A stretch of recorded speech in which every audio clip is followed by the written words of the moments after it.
ओम नमो भगवते वासुदेवाय। ओम नमो भगवते वासुदेवाय। ओम नमो भगवते वासुदेवाय। नारायण नमस्कृत्यं नरं चैव नरोत्तमं देवीं सरस्वतीं व्यासं ततो जयमुदीरये। नष्टप्रायेषु भद्रेषु नित्यं भागवत सेवया भगवतीरुत्तमश्लोके भक्तिर्भवति नैष्टिकी। Srimad Bhagavatam canto number 1 chapter number 8 text number 51। स्त्रीणां मद अतबन्धूनां स्त्रीणां मद हतबन्धूनां द्रोहः यसौ इहोत्थितः द्रोयो योऽसौ इतोत्थितः कर्मभिर्गृहमेधियैर्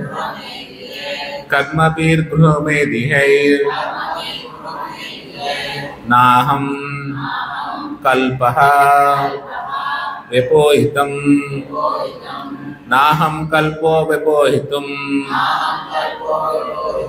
स्त्रीणां मद्दहतबन्धूनां द्रोयो योऽसौ इहोत्थितः कर्मभिर्गृहमेधियैर् नाहं कल्पो व्यपोहितं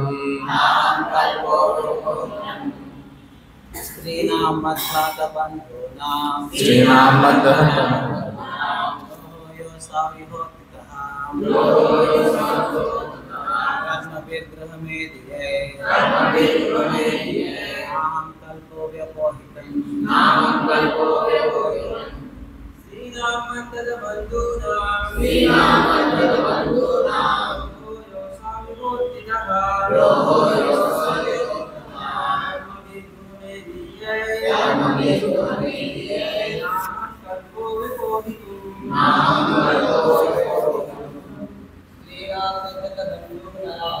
श्रीनाम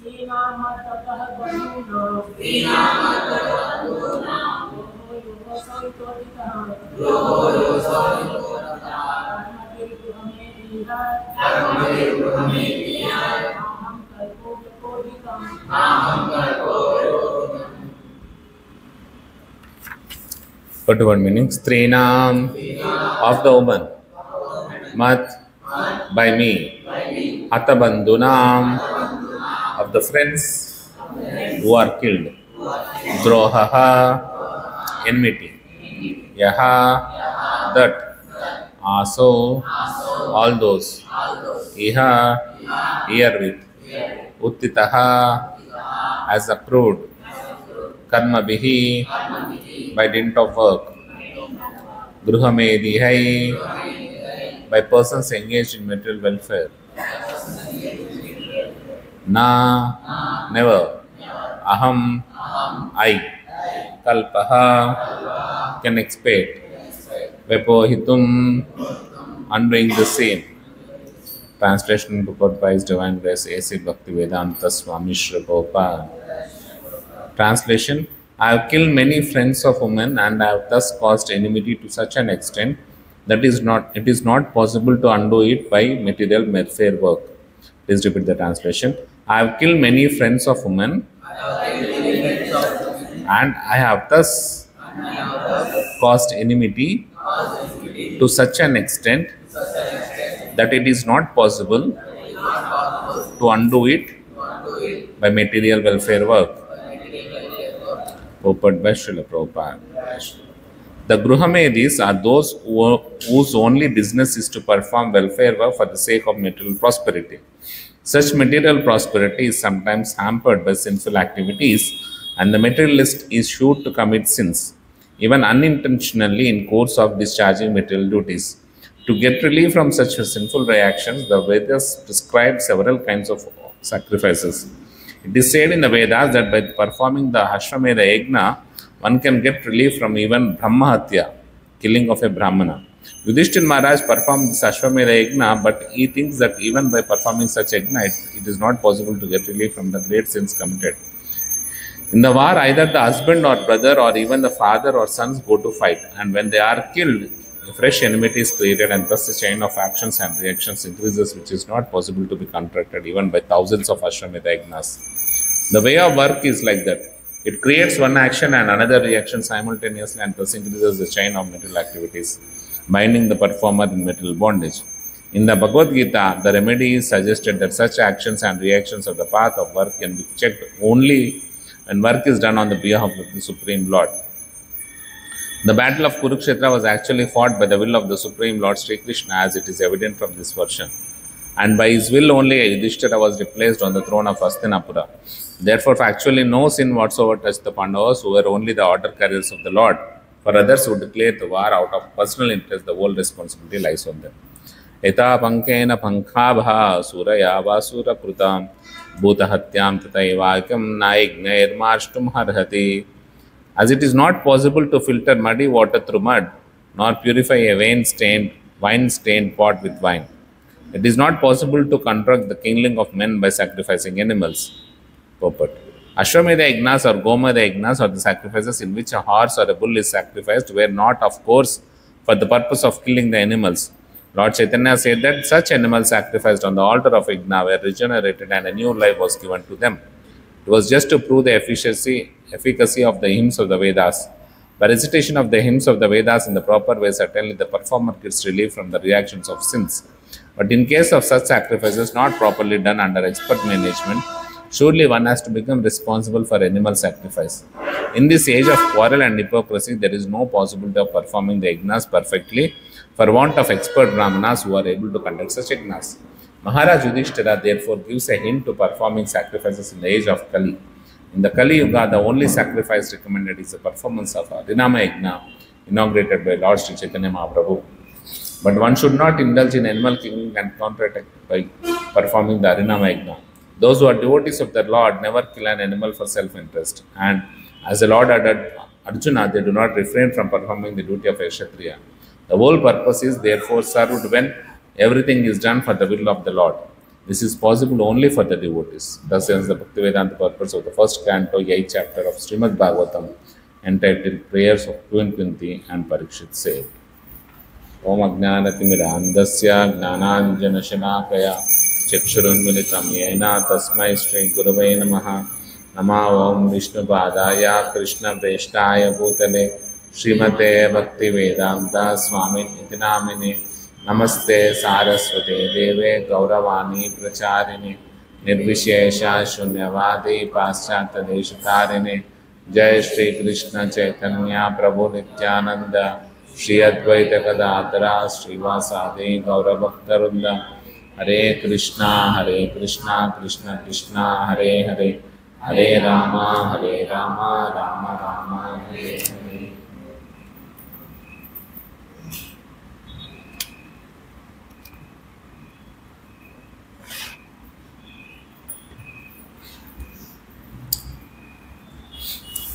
स्त्रीणां मदहत बंधूनां द्रोहो योसो इहोतितः कर्मभिर्गृहमेदिहे नाहं कल्पो विपोहितम्. సో ఇప్పుడు యుధిష్ఠిర్ మహారాజు బాధపడుతున్నాడు. ఎందుకు? నేను చేసిన యుద్ధం వల్ల ఇంతమందికి నష్టం జరిగిందే, ఇంతమంది రకరకాలుగా చనిపోయినారే అని బాధపడుతూ ఇంతమంది ఏం చెప్పారు, అయ్యో పిల్లలు పెద్దవాళ్ళు నా బంధువులు నా మిత్రులు అందరి యుద్ధం వల్ల నా కోసం నా రాజ్యం కోసం చనిపోయినాడని బాధపడుతున్నాడు. సో ఇప్పుడు ఏమని చెప్తున్నాడు, స్త్రీనాం మతహత బంధునాం ద్రోహో యోసో ఇహోతితః కర్మభిర్ గృహమేదియే నాహం కల్ప్యో విపోహితుం. ఏమని చెప్తున్నాడంటే నా వల్ల ఎంతోమంది చనిపోయినారు, కదా యుద్ధంలో. వాళ్ళందరూ కూడా ఏదో రకంగా ఈ ఈ రాజ్యంలో ఉన్న స్త్రీలకు సంబంధించిన వాళ్ళు, అంటే వాళ్ళ వాళ్ళ భర్తలు కావచ్చు, వాళ్ళ తండ్రులు కావచ్చు, లేకపోతే వాళ్ళ పిల్లలు కావచ్చు, అట్లా వాళ్ళందరూ కూడా దానివల్ల ఏమైంది, వాళ్ళు చనిపోయినారు కాబట్టి ఆ స్త్రీలు బాధపడిపోయి ఉంటారు, ఆ స్త్రీలంతా కూడా బాధపడిపోయి ఉంటారు. అందుకని అలా వాళ్ళ యొక్క వేదనని, వాళ్ళ యొక్క బాధని, నేను ఎంత మంచి పనులు చేసేనా కూడా, కర్మబీర్ గృహమేది, నేను చాలా మంచి మంచి పనులు చేసి ఉండొచ్చు, వాళ్ళకి ఎన్నైనా మంచి మంచి సామ్రాజ్యాన్ని ఇవ్వచ్చు. ఎందుకంటే యుధిష్ఠిరుడు పరిపాలిస్తుంటే సామ్రాజ్యం ఎంత సుభిక్షంగా ఉండేదంటే ఎవరికి లేమి అనేది ఉండేది కదట. ఎవరికి ఏం కావాలంటే అది, వర్షం కావాలంటే వర్షము, ఎప్పుడు ఏ టైంకి ఏది కావాలంటే అది, చాలా సంతోషంగా ఉండేవాళ్ళట. సో యుధిష్ఠిరుడు ఏమంటున్నాడు, నేను ఇవన్నీ ఇచ్చుండొచ్చు, కానీ దీనివల్ల నేను దాని యొక్క కౌంటర్ యాక్షన్, ప్రాయశ్చిత్తాన్ని చేయలేను అని చెప్తున్నాడు. సో ఎందుకు ప్రాయశ్చిత్తాన్ని చేయలేడు? ఎందుకంటే చాలామంది ఏమనుకుంటారు, ఏదన్నా ఒకటి వాళ్ళు చాలా పాపాలు చేస్తుంటారు కదా, దానికోసం ప్రాయశ్చిత్తంగా ఏం చేస్తారు, వచ్చి అన్నదానాలు చేస్తారు, లేకపోతే ఇంకేదన్నా చేస్తారు. వాళ్ళు ఏమనుకుంటారంటే ఇది చేస్తే ఈ కౌంటర్ యాక్షన్ అయిపోతుంది, నా బాధలన్నీ పోతాయి. సో ఆ కౌంటర్ యాక్షన్ అనేది ఎప్పుడు కూడా పనిచేయదు అని చెప్తున్నాడు యుధిష్ఠిరుడు. అయితే చెప్తున్నాడు ఏమని, మనం చేసిన పాపాలకి ఏదో ఒక మంచి పని చేయడం వల్ల ఆ పాపాలు తుడుచుకొని ముట్టుకోపోతాయి అంటే కుదరది అంటున్నాడు. అది ఎట్లా అంటున్నాడంటే, ఏమని చెప్తున్నాడు, యథా పంకేన పంకాభా, అంటే ఒక బాగా బురద నీళ్ళు ఉంది అనుకోండి, ఆ బురద నీళ్ళల్లో మళ్ళీ తీసుకొచ్చి బురద వేస్తే అది ఇంకా బురద అవుతుంది కానీ ఇంకా రాదు. అది క్లీన్ కావాలంటే దాంట్లో ఏం చేయాలి, ఏదైనా పట్టిక తీసుకొచ్చేస్తే ఆ పట్టిక ఏం చేస్తుంది, మొత్తం బురద అంతా కిందికి చేసేసి నీళ్ళన్నీ పైన ఎలా ఉంటే మనం తీసుకొని వాడుకునే వాళ్ళం వెనకటి రోజుల్లో, చెరువులో ఎవరైనా పట్టుకొని వస్తే. కానీ దాంట్లో ఇంకా బురద వేస్తే ఎటువంటి రియాక్షన్ లేదు. ఇంకేం చెప్తున్నాడు, సురాయా వా సురాకృతం, ఒక కుండలో ఇది సుర అంటే ఈ మత్తు పదార్థం, మందు ఉందనుకోండి, ఆ మందు ఆ మత్తు పదార్థం ఏంటంటే అశుచి కిందికి లెక్క, అంటే అది క్లీన్ కాదన్నట్టు. ఎట్లా అంటే అశుచి అంటే అది ఎక్కడ వేసినా కూడా ఆ ప్రాంతము అశుద్ధం అయిపోతుంది అన్నట్టు. సో అలాంటి అశుద్ధాని కోసము మళ్ళీ అక్కడ తీసుకొచ్చి ఇంకొంచెం వేసామనుకోండి, ఇంకొంచెం మత్తు పానీయం అక్కడ వేసామనుకోండి, అది ఎలా అవుతుంది, అది శుద్ధి కాదు కదా. సో ఇప్పుడు జనరల్గా మనందరం ఇప్పుడు ఏమనుకుంటాం, శానిటైజర్ వాడేస్తాం అని క్లీన్ చేయడానికి. మంచిగా భోజనం చేసే ముందు ఆ మత్తు పదార్థాన్ని అంతా పూసుకొని తినేస్తారు జనాలు ట్రైన్లలో. సో ఏది శుచి ఏది అశుచి అనేది తెలియకుండా సమాజం రెడీ అయిపోతున్నాడు. సో అలా దాన్ని కౌంటరాక్ట్ ఇవ్వలేము. మరి ఎందుకు ఓడైనా మరి ఎందుకు కంపేర్ చేస్తున్నాడు? ఎందుకంటే బురద నీళ్ళలో వాడు బురద తీసుకొచ్చి పోయాడు. ఇక అట్లనే అది ఆల్రెడీ అశుచిగా మత్తు పానీయం ఉన్న దగ్గర మళ్ళీ మత్తు పానీయం కూడా ఇది మంచి చేస్తున్నాడు కదా, ఇదేదో క్లీనింగ్ చేస్తున్నట్టే ఉంది మనకు. వాడు ఏదో పాపం చేశాడు, దాన్ని క్లీనింగ్గా వీడు ఏదైతే చేస్తున్నట్టున్నాడు. మరి అది క్లీనింగ్ ఎందుకు అవ్వట్లేదు? దానికే ప్రభుపాద చెప్తారు, ఇది కర్మబంధన. జనాలు మామూలుగా ఏమనుకుంటారు, ఎస్పెషల్లీ ఎందుకంటే ఇక్కడ అశ్వమేధ గోమేధ యజ్ఞాల గురించి వచ్చింది కాబట్టి, వెనకటి రోజుల్లో ఈవెన్ యుధిష్ఠిరుడు అశ్వమేధ యజ్ఞం చేసినాడు దీని తర్వాత, యుద్ధం తర్వాత. కానీ ఆయనకు సాటిస్ఫాక్షన్ రాలేదు. ఎందుకంటే ఏమంటున్నాడు, ఆ పశువులు ఆయన అనవసరంగా చంపడం తప్పితే నాకు దాంట్లో ఏమీ ఆనందం అనేది కనబడలేదని చెప్తున్నాడు. ఎందుకు పశువులను అనవసరంగా చంపడం అంటున్నాడు? అసలు ఈ అశ్వమేధ యాగాల్లో ఏమవుతుంది అంటే, అశ్వమేధ యాగం అన్న గోమేధ యాగం అన్న, అశ్వమేధ యాగం అయితే అశ్వము, గోమేధ యాగం అయితే ఆవు. దాన్ని ఏం చేస్తారంటే ఆ బలిపీఠం దగ్గర బలి ఇచ్చేసేసి ఆ మాంసాన్ని యజ్ఞకుండంలో వేస్తారని. సో అలా చేసినప్పుడు ఆ జీవి ఏదైతే ఉందో, అశ్వమైనా ఆవైనా, వెంటనే కొత్త మానవ జన్మ వచ్చేస్తుంది అన్నాడు. దాన్ని అశ్వంలో ఉన్న ఎవరైతే ఆత్మ ఉందో అతను ఆ యజ్ఞస్థానంలోనే మనిషిగా మారిపోతాడు. ఆవు కూడా వెంటనే మనిషిగా మారిపోతుంది. అది మంచిదే కదా. ఆవు కంటే మనిషి జన్మ చాలా ఉత్తమమైంది కదా. సో వాడు మనిషిగా మారుతాడు కాబట్టి అది మంచిదే. కానీ తప్పు చేసామనుకోండి, మంత్రాలు తప్పు చేసామనుకోండి, అది మారదు.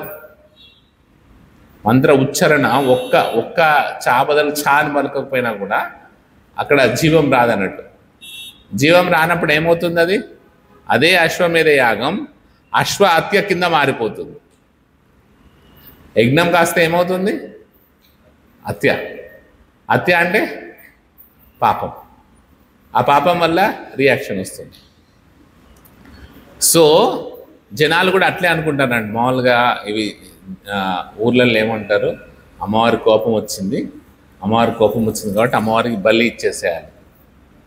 సో అమ్మవారికి ఎందుకు కోపం వచ్చింది, అమ్మవారికి ఎప్పుడు కోపం వస్తుంది, అది జనాలు అర్థం చేసుకోరు. అమ్మవారికి ఎప్పుడు కోపం వస్తుందంటే ఊర్లో ఉన్న స్త్రీలని, ఊర్లో ఉన్న పిల్లల్ని సరిగా చూసుకోకపోతే అప్పుడు ఆ ఊరు దేవతకి కోపం వస్తుందట.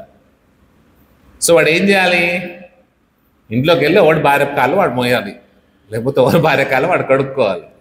ఇక్కడ ఏం చేస్తారు? అందరు కలిసి మంచిగా పార్టీ చేసుకుందాం అనేసి ఒక మంచి పాపం దాన్ని తీసుకుపోయి కట్ చేస్తారు. కట్ చేసినప్పుడు దాని చెవిలో ఒకటి చెప్తారట, ఏమని? మాంసహ. ఏమని చెప్తారంటే దాంట్లో మంత్రం చెప్పినాక కట్ చేస్తారు. మీరు ఎప్పుడైనా చూసుంటే ఊరికైనా కట్ చేయరు. మాంసహ అంటే మాం కాదదితే మాంసహ. ఇప్పుడు నిన్ను కోసుకొని నేను తింటున్నాను, నా కోసం, నా నాళ్ళ కోసం నేను కోసుకొని తింటున్నాను కాబట్టి వచ్చే జన్మలు నువ్వు నన్ను కోసుకొని తిను. సో వీడు వచ్చే జన్మ ఎత్తడం కాకుండా ఆ మేకను కూడా ఇంకో జన్మ ఎత్తేటట్టు చేస్తున్నాడు. ఎందుకంటే ఆ మేక జన్మ మళ్ళీ ఎత్తి వీడు కోసుకొని తినాలి కదా. వీడు కర్మబంధంలో చిక్కకుండా దాన్ని కూడా కర్మబంధంలో చిక్కిస్తాడని. సో అసలైన సొల్యూషన్ వాళ్ళు కనుక్కోకుండా ఇలా టెంపరీ సొల్యూషన్స్ కనుక్కొని ఇంకా ఇంకా ఇంకా ఆ కర్మబంధంలో చిక్కుకుంటారు. వాడు అసలైన సొల్యూషన్ ఏంటి? ఆ ఊర్లో ఉన్న లేడీస్నైనా పిల్లలైనా మంచి ప్రొటెక్షన్ చేసి మంచిగా చూసుకుంటే అమ్మవారు ప్రసన్నం అయిపోతుంది. ఏ ఇంట్లో అయితే చాణక్య పండిత్ ఏమని చెప్తారంటే, ఏ ఇంట్లో అయితే గొడవలు జరగాయో, ఏ ఇంట్లో అయితే స్త్రీలను రెస్పెక్ట్ ఇస్తారో ఆ ఇంట్లో లక్ష్మీదేవి ఉంటుందట. అలా 4 చెప్పాడు అన్నట్టు. ఏ ఇంట్లో అయితే భగవంతుని కరెక్ట్గా ఆరాధన చేస్తారో అణహారవులని ఆరాధన చెయ్యరు. అంటే మనం ఏం చేస్తాం? ప్రతి ఒక్కరిని దేవుడిని చేసేస్తాం. భగవాన్ అనేది మనకు కామన్ అన్నట్టు, చాలా సింపుల్. ఒకటికైనా భగవాన్ అనేసి వస్తాం. భగవాన్ అంటే ఓన్లీ దేవుడికి మాత్రమే. అలా కాకుండా అనర్హులని, అంటే ఆ భగవంతుడి శబ్దానికి అర్హత లేని వాళ్ళని పూజిస్తే వాళ్ళ ఇంట్లో లక్ష్మీదేవి ఉండదట. మరి ఎవరెవరో పిచ్చి పిచ్చి వాళ్ళందరినీ పూజ చేస్తారు కదా స్వామి, వాడి దగ్గర చాలా డబ్బులు కనబడతాయే మనకు అని డౌట్ వస్తుంది. ఎవరెవరో ఊరి మీద ఉన్న స్వాములందరూ ఫోటోలు పెట్టుకుని వాడు పూజిస్తుంటాడు. వాళ్ళ ఇంట్లోనైతే మనకంటే చాలా డబ్బులు ఉన్నాయి స్వామి అని అంటారు. మరి అది ఎట్లా అవుతుంది? ఎందుకంటే క్లియర్గా చెప్తుంది. ఏమని చెప్తుంది శాస్త్రం? అనర్హులను పూజించినా, లేడీస్ని రెస్పెక్ట్ చేయకపోయినా, ఇంట్లో గొడవలు జరుగుతున్నా లక్ష్మీదేవి అక్కడ కూర్చోదు, ఉండదు, వెళ్ళిపోతుంది లక్ష్మీదేవి. సో మరి ఎందుకు వెళ్ళిపోవట్లేదు లక్ష్మీదేవి వాళ్ళ ఇళ్ళల్లో? అంటే వాడికి లక్ష్మి లేకుంటేనే వాడు పూర్వజన్మలో చేసిన కర్మ వల్ల వాడికి అంత ధనం ఉంది. వాడి ఇంట్లోకి అసలు లక్ష్మీదేవి రాలేదు. వాడు పూర్వజన్మలో చేసిన కర్మ, పుణ్యకర్మ వల్ల వాడింట్లో అంత లక్ష్మి ఉంది. వాడు నిజంగా ఇప్పుడు కదా కరెక్ట్గా లక్ష్మీనారాయణనే పూజించుకుంటే రోజు ఇంట్లో వీళ్ళందరినీ పూజించకుండా వాడు దీనికి 100 రెట్లు పెరుగుతాడు. వాడు పాపం తెలియట్లేదు. తెలిస్తే వాడి కర్మ అంత బాగుందన్నట్టు. వాడి కర్మ అంత బాగున్న కర్మని వాడు పాపం ప్రాపర్గా యూటిలైజ్ చేసుకోవట్లేదు. సో జనాలు ఇదొక మామూలు టెండెన్సీగా వెళ్ళిపోతుంది అన్నట్టు. ఎందుకంటే ఈవెన్ మీరు చూసారనుకోండి కూడా ఏదైనా జాతకం చెప్పించడానికి పోతారు. జాతకం అంటే ఏంటి? మనము ప్రతి జన్మలో ఏదో కర్మ చేస్తూ ఉంటాం. ఆ కర్మబంధం వల్ల మనం చేసిన పాపకు పుణ్య కర్మల వల్ల ఈ జన్మలో మనం అనుభవించాల్సిన సుఖ దుఃఖాలని నిశ్చయించబడి వస్తాయి.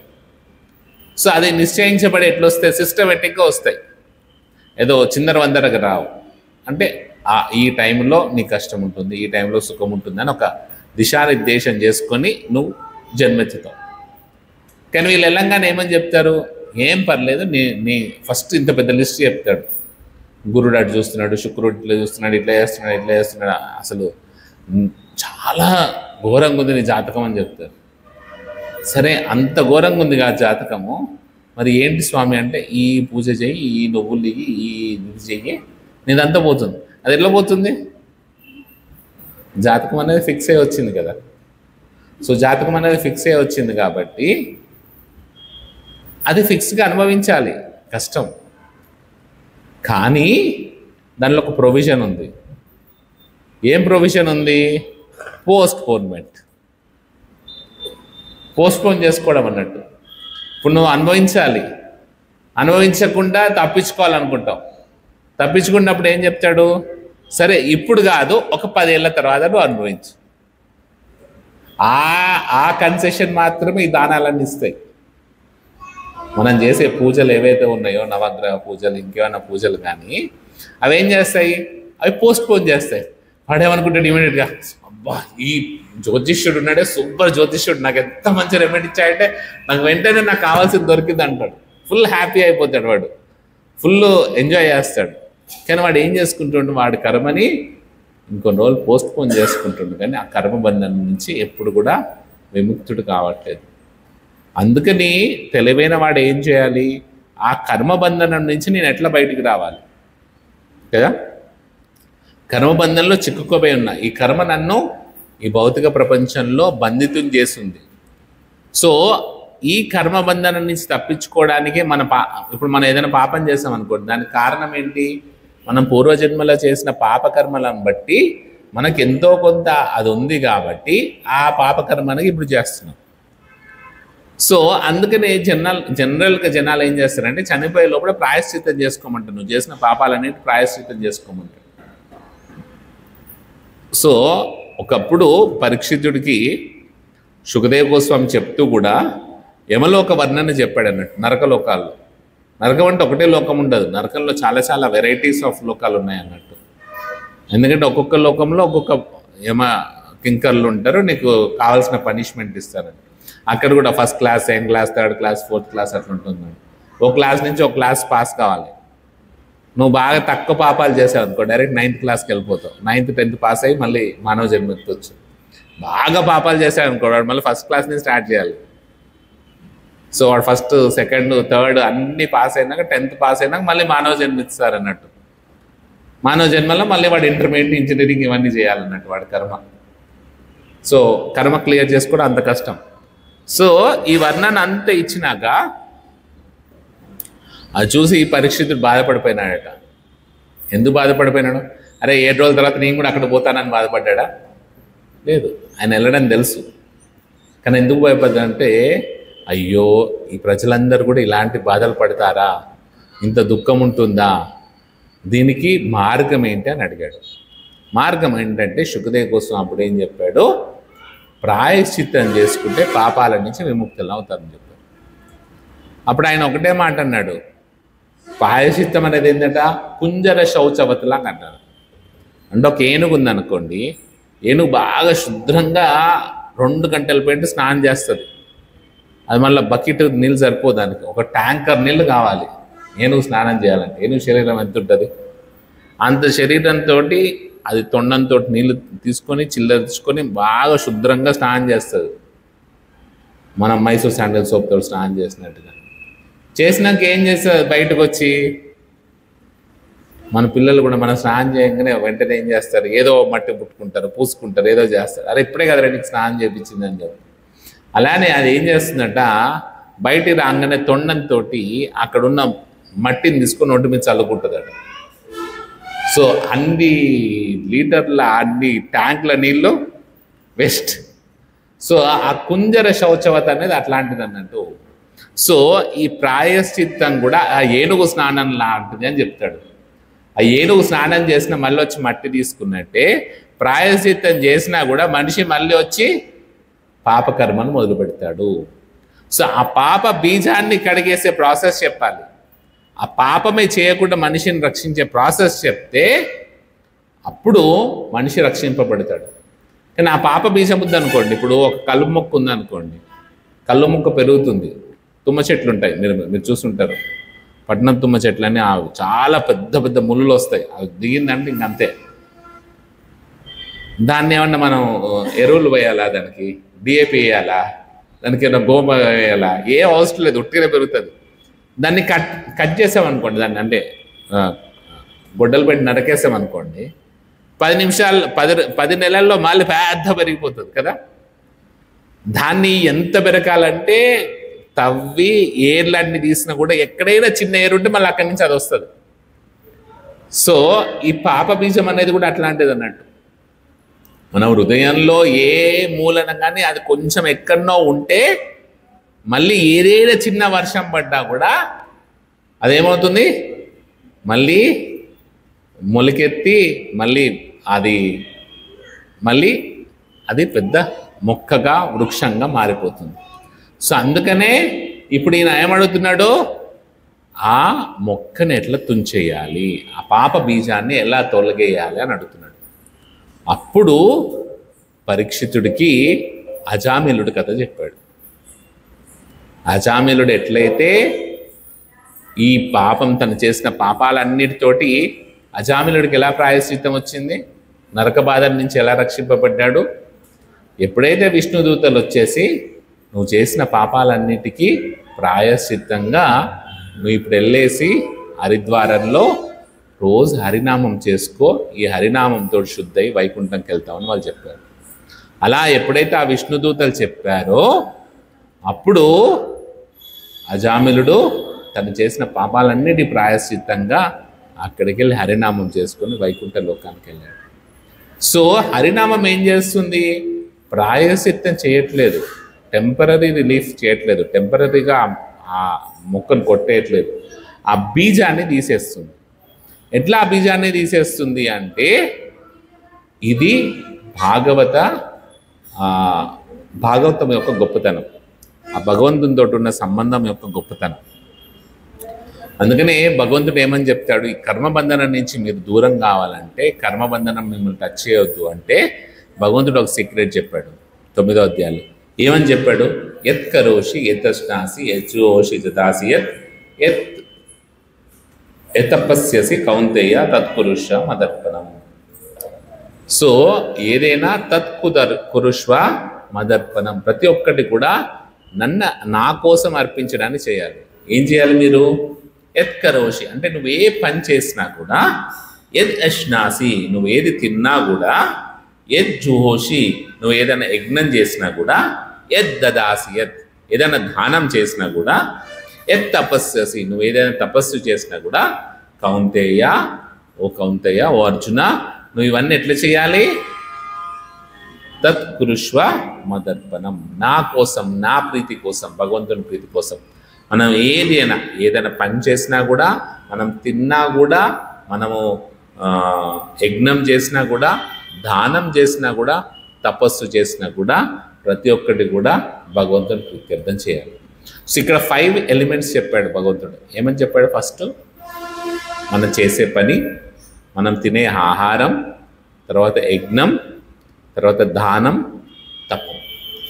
ఈ 5 అనేది చాలా ఇంపార్టెంట్ అన్నట్టు. కర్మ, మనం తినే భోజనము, మనం చేసే యజ్ఞ, దాన, తప. ఎందుకంటే సన్యాసానికి త్యాగానికి మధ్యలో తేడా ఏంటి అని అర్జునుడు అడిగినప్పుడు కూడా భగవంతుడు ఏమని చెప్తాడంటే, సన్యాసి అయిన వాడు కూడా ఈ 3 వదులుతాడు. ఏం వదలొద్దు, అన్నీ వదులుకోవచ్చు, కానీ వాడు యజ్ఞ, దాన, తప ఈ 3 వదులుకోకూడదు అన్నట్టు. ఎప్పుడు కూడా యజ్ఞం చేస్తూ ఉండాలి, దానం చేస్తూ ఉండాలి, తపస్సు చేస్తూ ఉండాలి. తపస్సు అనేది చాలా ఇంపార్టెంట్. సో ఈ 3 చేస్తూ ఉండాలి. దీంతో పాటు మన మనిషికి ఉన్న మామూలు మెయింటెనెన్స్కి మనం ఏదైనా పని చేస్తాం, ఆ పని చేయడానికి శక్తి రావాలంటే తినాలి. సో ఈ 5 ఉత్కృష్టమైన పనులు అన్నట్టు, అంటే చాలా గొప్ప పనులు. మరి ఈ 5 ఎట్లా చేయాలి? చాలామంది దానం చేస్తారు. ఎందుకు దానం చేస్తారు? నా బోర్డు ఎంత పెద్దగా రాస్తారు స్వామి, నా పేరు దాని మీద. సో ఏంటంటే మనకు ఆ ప్లెజర్ కావాలి. నేను ఇచ్చిన వాడినే, నేను ఇస్తున్నానే అనే ఒక ఆనందం కోసం దానం చేస్తారు. అది మనకు ఫలితం ఇవ్వదట. దానంలో కూడా భగవంతుడు 3 రకాలుగా ఎక్స్ప్లెయిన్ చేస్తాడు. దానాన్ని రజోగుణంలో చేయొచ్చట, దానాన్ని సత్వగుణంలో చేయొచ్చట, దానం తమోగుణంలో చేయొచ్చట. మరి సత్వగుణంలో ఉన్న దానం ఏంటంటే ఉత్తమమైన వ్యక్తికి ఉత్తమమైన ప్రదేశంలో ఉత్తమమైన రీతిలో దానం చేస్తే అది సత్వగుణంలో ఉన్న దానం. అదే కాకుండా దర్పంతోటి అహంకారంతోటి నేను ఈ దానం చేస్తే నాకు ఇది వస్తుంది, నాకు ఈ పుణ్యం వస్తుంది, లేకపోతే నేను ఈ దానం చేస్తే నాకు వాడు రేపు ఓట్లు వేస్తాడు, నన్ను మళ్ళీ రాజుని చేస్తాడు, ఇట్లా ఎవడైతే ఆయన ఆలోచించుకొని చేస్తాడో ఆ దానం అంతా కూడా రజోగుణమైన దానం అట. మరి తమో గుణం ఏంటంటే అపాత్ర దానం. అపాత్ర తిట్టుకుంటే ఏం కాదు. అపాత్ర దానం సరైన ప్లేస్ కాకుండా సరైన మనిషి కాకుండా అలాంటి వాళ్ళకి దానం చేస్తే అది తమో గుణం. అంటే కంపల్కేషన్, ఇంకా వీళ్ళు తప్పకుండా ఇవ్వాలరా అని బాధతోటి ఇచ్చే దానము తమో గుణంలో ఉన్న దానం. అంటే ఎవరికైనా దానం ఇచ్చినప్పుడు కూడా వాడు దేనికి వాడుతున్నాడో మనకు తెలవాలట. తెలియకుండా దానం ఇవ్వకూడదు. తెలియకుండా ఇప్పుడు మనం ఎవరికో ఇస్తుంటాం కదా, 10 రూపాయలు 20 రూపాయలు అట్లా ఇస్తుంటాం. వాడు వెళ్ళి దాంతో బాటిల్ తాగాడనుకో ఆ పాపంలో మీకు కూడా షేర్ ఉంటుందట. ఎందుకంటే మహాభారతం ఏం చెప్తుంది? కొన్నవాడు, ఇచ్చినవాడు, కొనిపించినవాడు, చూసిన వాడికి కూడా పాపం ఉందని చెప్తుంది మహాభారతం. సో అలా ఆ 10 రూపాయలు వాడు 100 రూపాయలు పెట్టి కొనుక్కొని ఉండొచ్చు, కానీ మన 10 రూపాయలు పోయింది కదా, అంత 10 రూపాయలు అంత పాపము మనకు కూడా వస్తుంది. పాపం పుణ్యం చేద్దామని అందరూ అనుకుంటారు, అయ్యో లేని వాళ్ళకి ఇస్తే నాకు పుణ్యం వస్తుంది. కాబట్టి వాడికి ఏమొస్తుంది? అక్కడ పాపం వస్తుంది. అందుకనే మన దానం కూడా ఎలా ఉండాలి? తత్కురుష్వ మదర్పణం. ఆ భగవంతుడి ప్రీత్యర్థం కోసం ఆ పరమాత్మ వీడి హృదయంలో కూడా ఉన్నాడు. సో వీడికి సహాయం చేయడం వల్ల ఆ పరమాత్మ సంతోషిస్తాడు అనే ఉద్దేశంతో ఆ పరమాత్మని ప్రసన్నం చేసుకోకోసం దానం చేయాలి. అందుకనే పరమాత్మ ఎప్పుడు ప్రసన్నమవుతాడు? వాడి శరీరం బాగుంటుంది. వాడి శరీరానికి ఏం కావాలి? ఆహారం కావాలి. ఈ ప్రపంచంలో ఇంకేం అవసరం లేదు.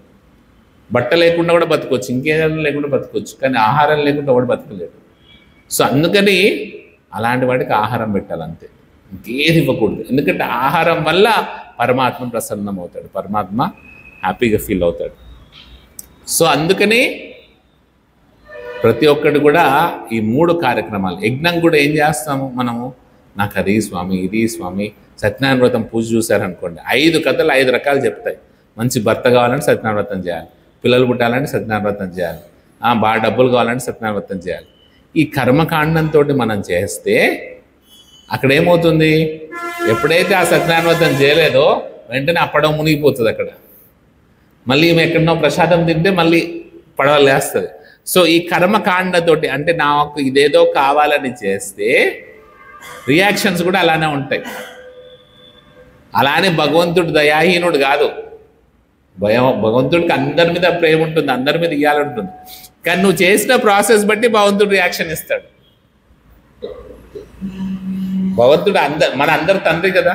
అహం బీజ ప్రదపిత అని చెప్పాడు. అందరికి తండ్రి నేనే అని చెప్తున్నాడు. సో తండ్రికి ఎటువంటి భేదాభిప్రాయాలు ఉండవు. నువ్వు పూజ, అయ్యో వీడు పూజ చేయలేదు కదా, వీడికి శాపం ఇద్దాం, వీడిని ఇరుగద్దాం, అట్లా ఏముండదు భగవంతుడు. మరి ఎందుకు ఇట్లా జరుగుతున్నాయి? ఈ వ్రతం చేయకపోతే ఎందుకు ఇట్లా ఉంది? ఆ సత్యనారాయణ వ్రతం కథ మొత్తం ఇదే చెప్తుంది. నువ్వు వ్రతం చేయకపోతే నీ పని అయిపోయింది, వాడు ఉరిగిపోయినాడు. అది ఎందుకు అంటే నువ్వు ఫలాపేక్షతో ఆ వ్రతం చేసావు కాబట్టి, ఆ ఫలాపేక్షను అనుభవించి వ్రతాన్ని తీసుకోకపోతే, ఆ తపస్సును ఆచరించకపోతే ఆ ఫలాన్ని దొంగతనంగా తీసుకున్న దానికి శిక్ష పడింది అక్కడ. భగవంతుడి మీద కోపం కాదు, భగవంతుడు మన ఎవరి మీద కోపం ఉండదు. భగవంతుడు ఎప్పుడు కూడా మనందరి మంచి కోసమే ఉంటాడు. భగవంతుడు కోపం ఉంటే భగవంతుడు ఇంత కష్టపడి ఈ లోకానికి వచ్చి ఇన్ని అవతారాలు ఎత్తి ఇంతమందిని రక్షించాల్సిన అవసరం లేదు కదా, ఇన్ని రకరకాల అవతారాలు ఎత్తి. సో నువ్వు ఎలా రెసిప్రోకేట్ అవుతే దానికి నువ్వు ఫలాపేక్షతోటి రెసిప్రోకేట్ అయ్యావు. సో ఆ ఫలాపేక్షకి నేను నాకు ఇది కావాలని అడిగావు, ఓ 10 రూపాయలు ఇస్తానన్నావు, కానీ అది తీసేసుకొని తిన్నాక ఊరుకుంటాడు వాడు? షాప్ వాడు ఏం చేస్తాడు? అట్లని షాప్ వాడికి నీ మీద ఏం కోపం లేదు, నువ్వు 10 రూపాయలు ఇస్తారని 10 రూపాయలు చాక్లెట్ తీసుకొని ఉంటే తింటే ఓడు ఊరుకోడు. అలానే భగవంతుడితో నువ్వేం చేసావు? బిజినెస్ చేసావు. సో భగవంతుడు బిజినెస్ అడిగాడు, అరే నువ్వు ఆ వ్రతం చేస్తానన్నావు కదా, ఆ పూజ చేస్తానన్నావు కదా, అందుకే నేను ఈ ఫలం ఇచ్చాను కదా, నువ్వు ఎందుకు పూజ చేయలేదు? సో దానికి రియాక్షన్ వస్తుంది. సో అందుకని మనం చేసేది ఏదైనా కూడా యజ్ఞ దాన తపాలన్నీ కూడా ఎట్లా ఉండాలి? తపస్సు తత్కురుష్వ మదర్పణం. ఆ భగవంతుని ప్రీత్యర్థం చేస్తే నాకేం అవసరం లేదు స్వామి, నువ్వు నేను చేసే ఏదో చిన్న పని ద్వారా నేను చేసే యజ్ఞదానం తపం అనేది నీకు చాలా చాలా మైన్యూట్ ఆఫ్ ద మైన్యూట్, చాలా చిన్నది అయినా కూడా నేను చాలా చిన్న జీవిని కాబట్టి నేను చేసే పని చాలా చిన్నదిగా ఉంటుంది కాబట్టి, కానీ నువ్వు చాలా పెద్ద దయాళుడే కాబట్టి, కరుణామయుడే కాబట్టి నువ్వు నా మీద దయచేసి దీన్ని యాక్సెప్ట్ చెయ్యి అని ఎప్పుడైతే మనం ఆ భగవంతుడి ప్రీత్యర్థం భగవంతుడికి అర్పిస్తామో అప్పుడు భగవంతుడు ప్రసన్నమవుతాడు. అదేం చేస్తుంది? మనను కంప్లీట్ కర్మబంధనం నుంచి విముక్తం చేస్తుంది. ఈ కర్మబంధనంలో చిక్కుకుంటూ చేస్తుంది. అలా చేయకుండా మనం యజ్ఞదాన తపలు కూడా, అంటే ఇవన్నీ చూడడానికి చాలా మంచిగా అనిపిస్తాయి. తపస్సు అంటే చాలా మంచిది. నిన్న కూడా మోడీ అంతా అయిపోయినాక పోయి అక్కడ పోయి తపస్సు చేస్తున్నాడు. 2 రోజులు ఏం తినకుండా అక్కడ కూర్చొని ధ్యానం చేసుకున్నాడు. ఈ తపస్సులంతా కూడా ఆయన తపస్సు దేనికి? మళ్ళీ నేనే పిఎం కావాలని. సో అలా చేయకూడదు తపస్సు. తత్కురుష్వ మదర్పణం, భగవంతుని ప్రీత్యర్థం చేయాలి. ఇది చూసి చాలా మంచి, మోడీ ఎంత గ్రేట్ చూడు, కేదార్నాథ్ గుహల్లో పోయి తపస్సు చేసినాయట 2 రోజులు. కానీ ఆ పర్పస్ అనేది అల్టిమేట్ లేకపోతే మనకు ఆ రిజల్ట్స్ కూడా అలానే వస్తాయి. ప్రైమ్ మినిస్టర్ అవుతాడు, అయితే 1000 మందితో తిట్లు తినాలి. 100 మందితో తిట్లు తినేది ఇప్పుడు 1000 మందితో తిట్లు తినాలి. 4 పొగుడతారేమో, కానీ 10 మంది తిడతారు కదా. సో దానివల్ల ఏమి నీకు అల్టిమేట్ అనేది రావట్లేదు, ఆ భగవత్ కృప అనేది రావట్లేదు, ఆ భగవత్ కైంకర్యం అనేది రావట్లేదు, భగవత్ సాన్నిధానం అనేది రావట్లేదు. సో అందుకనే మనం చేసే ఇదొక్కటి కూడా, మనం చేసే పనైనా, మనం తినే ఆహారమైనా, మనం చేసే యజ్ఞమైనా, మనం చేసే తప అయినా, మనం చేసే దానమైనా ఎవరి కోసం చేయాలి? భగవంతుడి ప్రీత్యర్థం భగవంతుడికి అర్పిస్తే మనం ఈ జన్మ సంసార బంధం నుంచి విముక్తులమవుతాం. సో వీటన్నిటిలో ఈ 5 సెంటర్లో ఒకటి ఉంది. ఏముంది? యజ్ఞము. యజ్ఞం అనేది చాలా ఇంపార్టెంట్.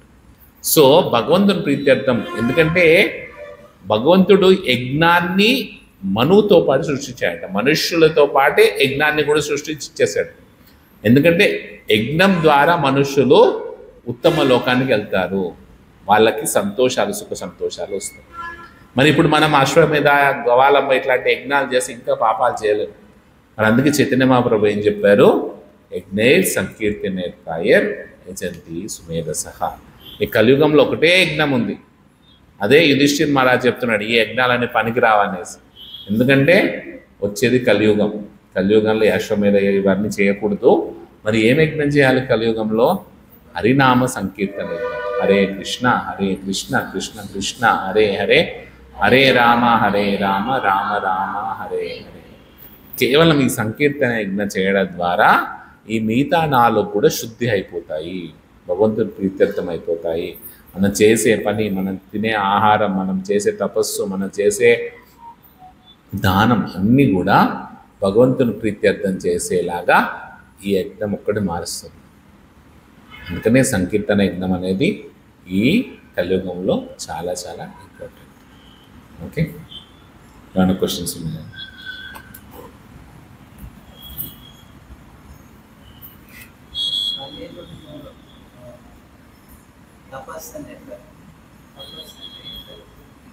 తపస్సు అంటే ఇప్పుడే మోడీ చేస్తున్నాడు కదా, ఏం తినకుండా ఒక రోజంతా కేవలం నీళ్ళ మీద ఉండి.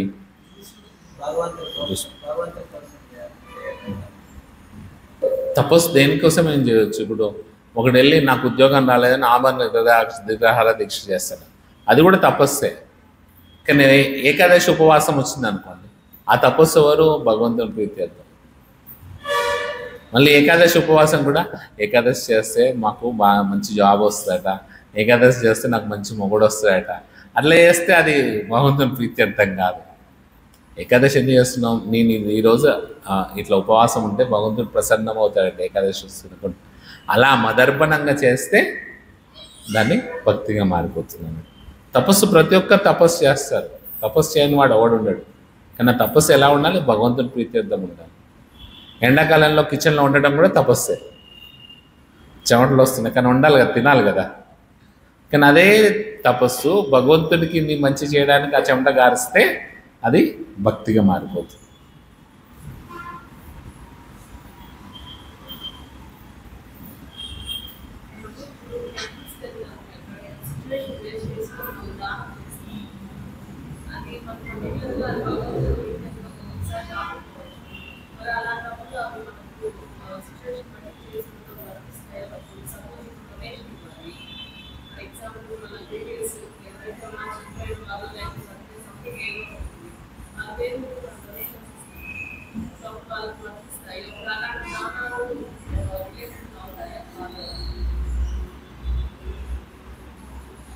అర్థం కాలేదు నాకు. వాళ్ళు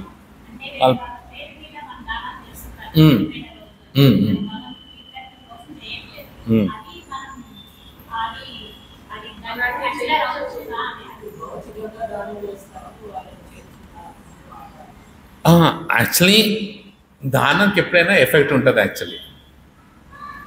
అదే మనకి యాక్చువల్లీ 12th చాప్టర్లో చెప్తాడు. భక్తికి చాలా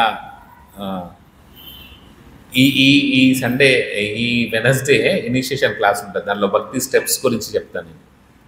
భక్తిలో డిఫరెంట్ స్టేజెస్ ఉంటాయి అన్నట్టు. సో 3rd స్టేజ్ వచ్చేసి త్యాగ. ఫస్ట్ స్టేజ్ వచ్చేసి కర్మ, తర్వాత జ్ఞాన, తర్వాత త్యాగ. ఆ త్యాగ అనేది ఈవెన్ మనిషి అంటే ఏదన్నా దానం, ఆ దానం కూడా ఎలా ఉండాలి అంటే మరి మందు తాగేవాడు మందు పోసేలా ఉండకూడదు, అదైతే పాపం వస్తుంది. అలా కాకుండా నువ్వు ప్రసాదం కాకుండా బయట ఏదన్నా అన్నమో ఏదో దానం చేస్తావు అనుకో, దానికి కూడా మంచి రియాక్షన్ వస్తుంది, అట్లీస్ట్ పుణ్యం వస్తుంది, పాపం అనేది రాదన్నట్టు. ఇప్పుడు వాళ్ళ అన్నదానాలు చేస్తారు, లేకపోతే ఇంకేదైనా చేస్తారు, వాళ్ళ పేరు మీద వాళ్ళ పుణ్యం వస్తుంది. కానీ అదే ఒకవేళ మంచి సంకీర్తన జరిగిన చోట భగవంతుని ప్రీత్యర్థంలో విష్ణు ఆలయంలో చేస్తే వాళ్ళకి భక్తి వస్తుంది. పుణ్యానికి భక్తికి తేడా తెలుసా? పుణ్యం చేస్తే ఎక్కడ పోతాం? స్వర్గలోకాల్లో పోతాం. భక్తి చేస్తే ఎక్కడ పోతాం? వైకుంఠంలో పోతాం. అదే ప్రసాదం, ఇక్కడ ఇవ్వచ్చు, అక్కడ ఇవ్వచ్చు. అదే అన్నంగా ఇస్తే పుణ్యలోకాలకు వస్తాం, కానీ ప్రసాదంగా ఇస్తే మోక్షలోకాలకు పోతారు.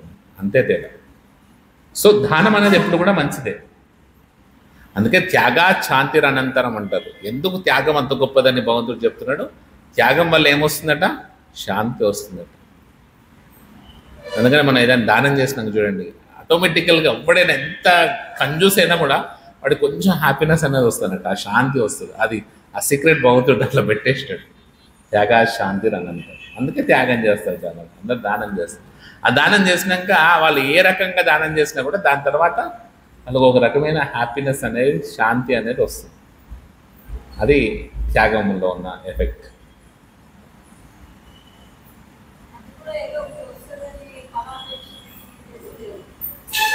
కానీ ఆ ప్లెజర్ అనేది వాడు అనుభవిస్తాడు కదా. ఫలాపేక్ష లేకుండా చేయడం అనేది హైయెస్ట్ మదర్పణం. నేను హైయెస్ట్ స్టేజ్ గురించి మాట్లాడలేదు, నేను ఓన్లీ 3rd స్టేజ్ ఆఫ్ భక్తి గురించి మాట్లాడుతున్నాను. అట్లీస్ట్ అలా చేసిన వాడు నెక్స్ట్ స్టేజ్ ఆఫ్ భక్తికి వస్తాడు. అదొక మెట్టు లాగా. సో అదేమవుతుందంటే వాడికి అంటే అది కూడా కానీ అట్లీస్ట్ వాడు సాత్విక దానాలు చేయాలి. ఈ రజోగుణ తమోగుణ దానాల వల్ల ఏం ఎఫెక్ట్ రాదు. సాత్విక దానానికి రావాలి ఫస్ట్ వాడు. బయట ఏదైనా దానం చేసినా కూడా సాత్వికంగా దానం చేయాలి. అంటే కరెక్ట్ ప్లేస్ చూసి, కరెక్ట్ మనిషిని చూసి, కరెక్ట్ టైం చూసి, కరెక్ట్గా యూజ్ అయ్యేటట్టు వాడు కరెక్ట్గా ఏదైనా వస్తువు వాడికి ఇస్తే అప్పుడు వాడు సాత్విక దానంలో ఉంటాడు. అప్పటి నుంచి వాడు మళ్ళీ ఎలివేట్ అవుతాడు పైకి. రజోగుణ తమోగుణ దానాలు పాపకర్మల కిందకే వస్తాయి, మన పాపంలోకే తోసేస్తాయి. సార్ టెంపుల్ అంతా ఒకసారి నా గుళ్ళకి వెళ్ళాలి, పూజకి ప్లేట్లో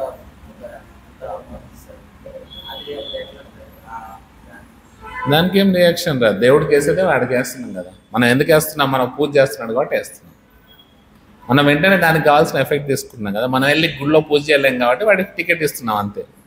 ఆ పూజారి ఆరతి చేస్తుండే కదా, తీర్థం ఇస్తుండే కదా, దానికి మనం పేమెంట్ చేస్తున్నాం అంతే. మనం వెళ్ళి ఆరతి చేసుకోలేం కదా.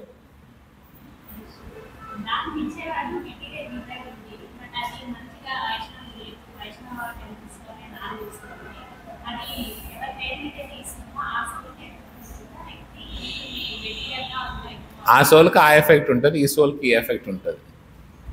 ఆ సోల్కి స్పిరిచువల్ బెనిఫిట్ వస్తుంది, ఈ సోల్ కూడా స్లోగా ప్యూరిఫై అవుతుంది. అట్లీస్ట్ ఇప్పుడు కరెక్ట్ పాత్లో కొంచెం స్లోగా పోయినా కూడా రీచ్ అవుతాం కదా. సో వాడు అట్లీస్ట్ ఒక కరెక్ట్ ప్లేస్లో ఇవ్వడం అనేది చేశాడు. వాడు ఫస్ట్ స్టార్టింగ్లో వాడికి ఏదో ప్రాబ్లం ఉండొచ్చు, వాడు మెటీరియల్ దాంతో ఉండొచ్చు, కానీ చేస్తూ చేస్తూ వాడు ప్యూరిఫై అవుతాడు. ఎందుకంటే వాడు కరెక్ట్ డైరెక్షన్లో పోతున్నాడు కాబట్టి. అది ఎప్పటికైనా వాడు ప్యూరిఫికేషన్ చేస్తాడు. కానీ ఆ సోల్కి మాత్రం కంప్లీట్ ప్యూర్ ఎసెన్స్ దొరుకుతుంది. వాడు ఎవరైతే సోల్ మీద చేస్తున్నాడో ఆ సోల్కి ప్యూర్ ఎసెన్స్ దొరుకుతుంది.